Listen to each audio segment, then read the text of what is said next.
up, all my fight fans? So, UFC 280 is around the corner, guys. Charles Oliveira versus Islam Makhachev. I want to ask you guys this. If, and this is a big if, because this is one hell of a fight. I don't think there's a much more high anticipated, high level match that we are going to see more than this one right now, because this one just is going to answer everything for us. But right now, what I want to ask you guys is this. If the possibility does come true and that Charles Oliveira does beat Islam Makhachev, regarding in what way, if he gets that victory and he gets that belt, what is going to be next for Charles Oliveira? Well, that's a good question, guys. There's no lack of opponents in the lightweight picture. There is no lack of opponents there. Of course, he's already went through a lot of them.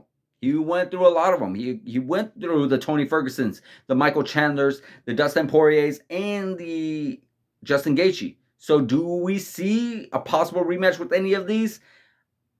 Very possible. It could be possible. It could be Michael Chandler. But maybe there's another one who's making his way up. And I am talking about the guy who is going to be the backup in this fight. In the fight with Charles Oliveira and Islam Makhachev, there is a safety net, a parachute, a backup opponent. That is Alexander the Great Volkanovski. I went through this in the previous video, so I won't go through it in too detail.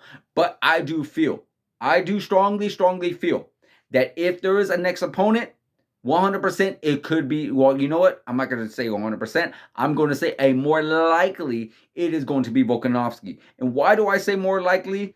One, because first let's get into that Volkanovski. Because, Volkanovski is a new face. Volkanovski is definitely brand new to the division, and he is holding his belt. Right now, he could be possibly pound for pound number one. Right now, a lot of people actually have him pound for pound number one because of that knockout loss that Kamaru Usman went through, who was pound for pound number one before. So with Alexander the Great being undefeated in the UFC, has not lost at all. He has not lost since the beginning of his career, I believe. He's on this crazy win streak. I can't even name how many fights he's won already. And he holds the belt.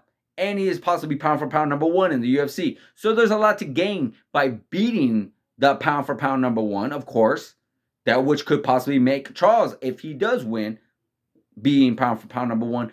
But there is a but there, because there is some guy out there right now who is still not making quite a bit of noise, who has been relatively quiet.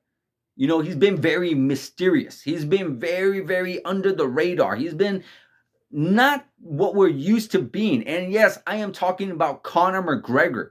We are so used to hearing him talk left and right.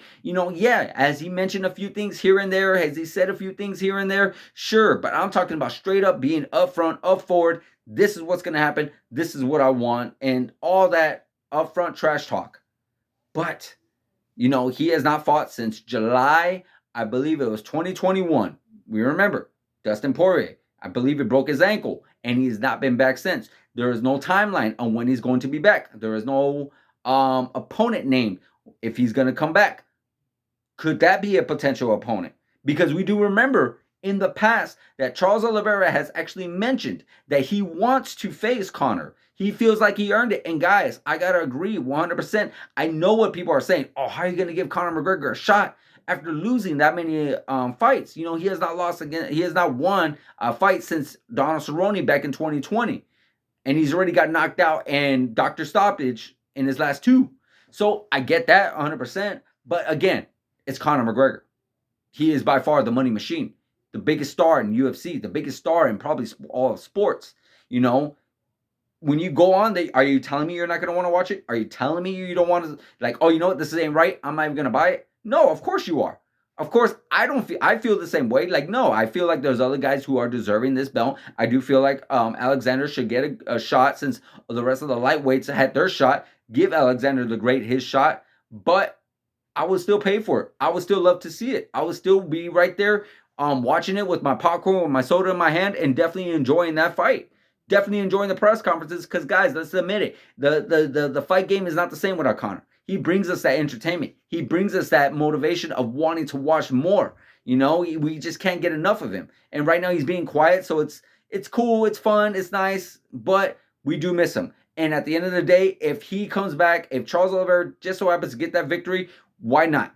Why not? 100%. Hey, you know what? He wants to come back to a title shot. I promise you, 100%, they are not going to say no to that. They are not going to say no to like, oh, no, we can't do that. It's not right. No. UFC wants to make money. Charles Oliveira wants to make money. Conor McGregor wants that belt. Why not? But I would like to know what you guys think in the comments. If Charles Oliveira does get this victory, who do you think should be next? Should it be Alexander the Great? Should it be Charles Oliveira? Maybe a possible rematch with Islam or maybe somebody else?